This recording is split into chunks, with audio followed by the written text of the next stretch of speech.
आंबिवलीतील नागरिकांचा पाण्यासाठी अप्रभाग कार्यालयात ठिय्या, बेकायदेशीर नळ जोडण्या तोडण्याची महिलांची मागणी.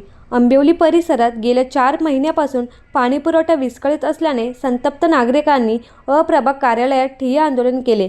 शंभू पाटील चाळ, साई कृपा चाळ, धर्मात्मा नगर, ज्योतिर्लिंग चाळ आदी भागांमध्ये नियमित पाणी मिळत नसल्याने नागरिकांना मोठे हाल अपेष्टा सहन कराव्या लागत असल्याचा आरोप करण्यात आला. परिसरात मोठ्या प्रमाणात बेकायदेशीर नळ जोडण्या असून अनधिकृत बांधकामांना चोरून पाणीपुरवठा केला जात असल्याचा आरोप महिलांनी केला. घरपट्टी आणि पाणीपट्टी भरूनही आम्हाला पुरेसे पाणी मिळत नाही. लहान मुले, ज्येष्ठ नागरिक आणि महिलांचे हाल होत आहेत, असे रेश्मा बोत्रे व जयश्री ढेगळे यांनी सांगितले.